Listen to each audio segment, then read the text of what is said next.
This panel is part of my Lotus series. It was a 3-part triptych, and it was actually my first original design. I made this when I was still studying stained glass in Paris, and up to that point I had done pieces that were given by the teachers, and this was where they said you can design your own piece. And I really wanted to do something with a natural theme, and I've always kind of liked lily pads and lotus flowers.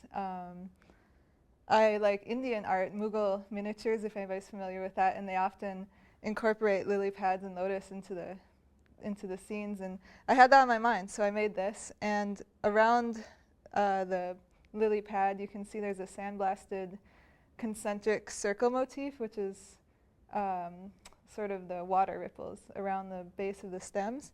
And that is reflected in the circles that surround the central circle, the colored circles, the green, the orange, and the pink. Stained glass is a fairly lengthy process. It starts with a drawing. People call it a cartoon. And it's usually full size, so whatever the scale of the window is. Sometimes if it's a large window, it can be a drawing that goes all the way up the wall. And you map out every single piece in the window. Next, you take that drawing and you cut out on sort of a thicker paper a template for each piece. And that is something you lay down on the glass and you cut around the template. Then you take that glass, and if you're going to paint on it, you paint on it with glass paints, which are a mixture of glass, powdered glass, and metal oxides, and they're fired in a kiln.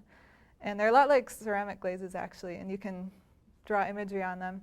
Once they're out of the kiln, you'll put them on the table with lead, strips of lead, and you'll sort of do a piece and a strip of lead, a piece, a strip of lead, until you have them all in a matrix, just like a window. You solder the intersections. You solder the back, and then you do a sort of cementing where you put a putty-like material into the cracks to waterproof the window and strengthen it. And after that, you're done.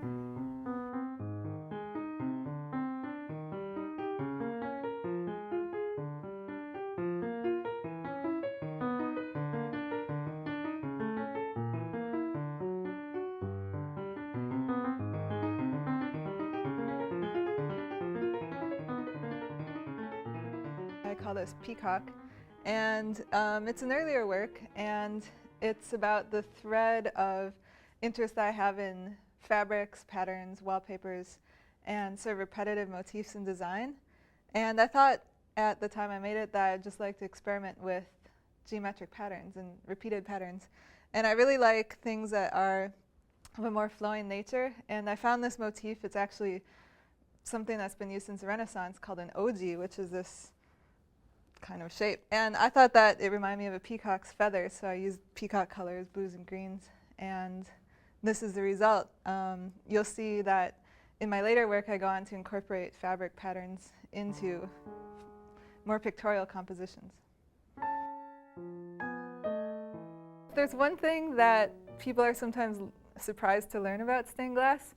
It's the simple question I get asked the most: do you cut yourself? And no, I barely ever really cut myself. Sometimes there's little scraps of glass, little tiny ones the size of a grain of sand, that are on the table, and I might rub my hand across that and just get a little tiny scrape. But I've almost never cut myself in any significant way on glass in over 2 years of working with it. So it's a much more friendly and soft medium than it may seem.